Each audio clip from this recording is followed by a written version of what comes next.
a two-faced liar.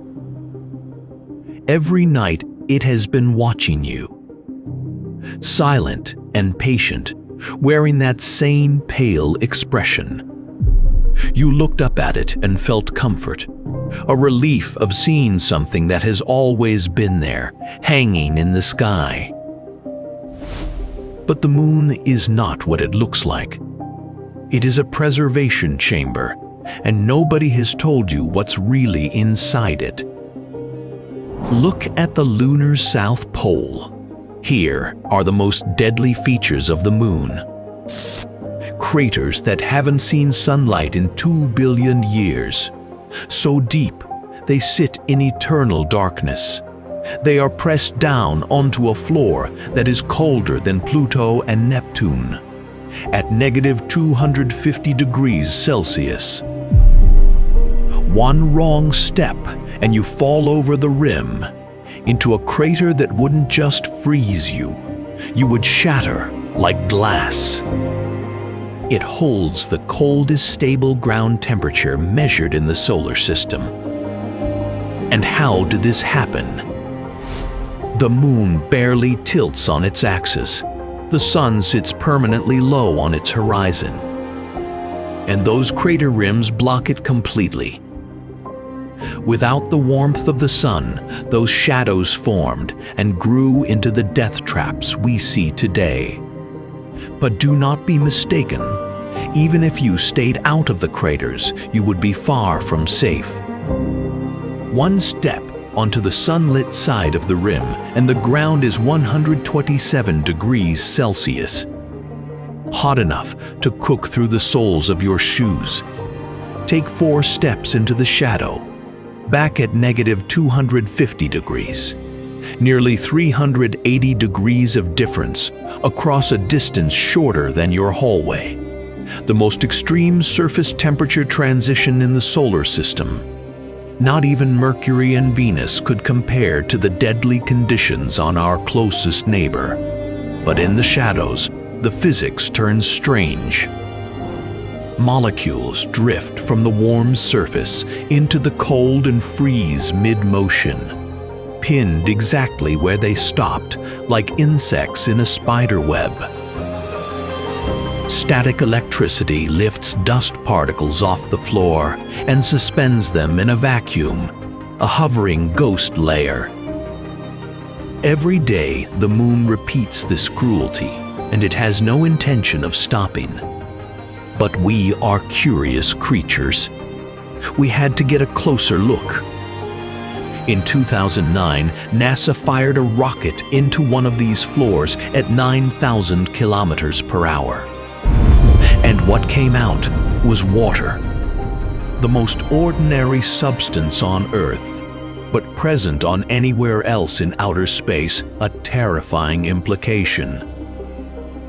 Water ice packed into the lunar soil like rubble in concrete, hundreds of millions of tons of it, sitting undisturbed in these frozen craters of death. And where did this water come from? Ancient comet water, older than every ocean on Earth, older than the air, sitting on the moon like money hidden under a floorboard for 2 billion years. But comets don't just carry water. They carry organic compounds, the raw material that assembled the first living thing on Earth.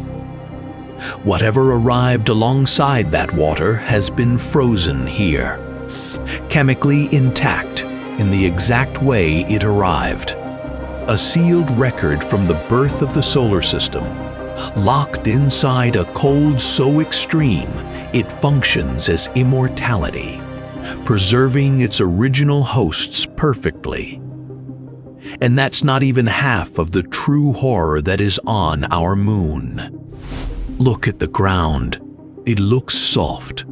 Fine gray powder, like ash or sand you could run your hands through. But it would be like putting your hand into a bucket of microscopic razor blades. Lunar dust is made of shattered rock that has been pulverized by 2 billion years of meteor impacts. Because the moon has no weather. Nothing smooths or softens. Every single grain is jagged, angular, razor-edged under a microscope, like tiny broken glass. And with each new impact, the dust sharpens more, each shard growing even more edges on it. Astronaut Buzz Aldrin described the smell as sharp and acrid, like gunpowder. But if you made the mistake of inhaling it, it would be your very last breath. When inhaled, lunar dust doesn't pass through lung tissue. It shreds it.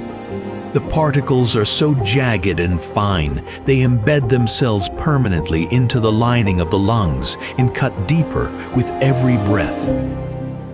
The moon isn't just impossibly cold and terrifyingly dark. It litters its own surface with microscopic razors and then waits for something to land. And then there are the earthquakes, or moonquakes. But this is nothing like the ones on Earth. The moon does something worse. Moonquakes last much longer than just a few seconds. Up to an hour of continuous trembling, triggered by Earth's gravity pulling on the lunar interior. The moon has been enduring this force for 4 billion years. And it releases its anger through long rolling tremors that spread across the surface. But it gets worse. On Earth, we have a warm and partially molten core. It absorbs seismic energy the way water absorbs sound. But the moon's interior is cold and rigid all the way through. Nothing dampens the shaking. It just vibrates violently and endlessly. After impacts, the moon rings, like a bell. Vibrating for hours, the waves bouncing back and forth, with nowhere to go and nothing to stop them. But the final insult?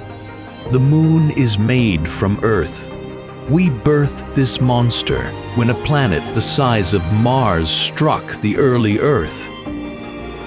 And during this entire time, not only has it been arming itself, but it has also been stealing from us, slowly siphoning Earth's rotational energy. Our days have been getting longer because the moon is draining us like a parasite. And right now, it is trying to sneak away, 3.8 centimeters further away every year, slow enough to be invisible. But in the blink of an eye, it will have drifted, beyond the distance where its gravity stabilizes Earth's tilt. The moon is setting us up for a global catastrophe, wobbling between climates incompatible with life. The moon is not our companion, it is our biggest enemy, born from our very own violence, leaving and taking everything with it.